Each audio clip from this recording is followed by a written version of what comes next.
نے شروع میں عرض کیا اور آپ نے عرض کیا کہ ہزاروں خواہشیں ایسی، تو یہ لٹرلی جو ہے یہ صرف واحد خواہش نہیں ہے کہ پاکستان تحریک انصاف جو ہے وہ کالعدم قرار پائے، یہ بھی خواہش ہے کہ عمران خان سیاست سے تاحیات نااہل ہو جائیں اور وہ پارٹی جو کہ اقتدار میں پنجاب میں، کے پی میں، جی بی میں، آزاد جموں کشمیر میں ہے اور جو کہ ابھی کیونکہ ان کے استعفے منظور نہیں ہوئے ہیں تو یہ قومی اسمبلی کی اکثریتی جماعت بھی ہے، تو ایک خواہش یہ ہے کہ یہ جماعت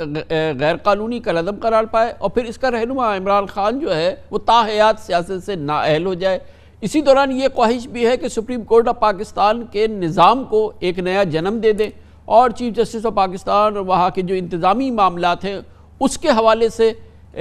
قانون جو ہے وہ بنا دیا جائے اور اس کو پھر اپنے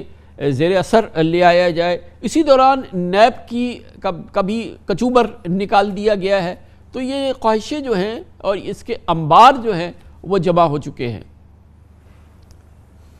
بالکل دوسرے خواہشوں کا انبار جمع ہو گیا، لیکن بڑی خطرناک بات یہ ہے کہ یہ ایک نامکمل نیشنل اسمبلی ہے اور یہ جس طرح کی بھی قانون سازی کرے گی تو وہ خود ایک سوالیہ نشان رہے گا، اور اگر آپ اس طرح کی قانون سازی کر رہے ہیں کہ جو آئین کی اسپرٹ کے خلاف جا رہی ہے اور وہ لوگ قانون سازی کر رہے ہیں کہ جو کہ خود نیب کا ہدف ہیں اور جو کہ خود اس لیے سپریم کورٹ کے پاورز کو، سپریم کورٹ کے چیف جسٹس کے پاورز کو کم کرنا چاہتے ہیں، ختم کرنا چاہتے ہیں کہ جن کو اس بات کا کچا ہے کہ کل کو انصاف کے ترازو میں ان کو نہ تولا جائے، تو خود میرے خیال میں ایک بہت ہی ایک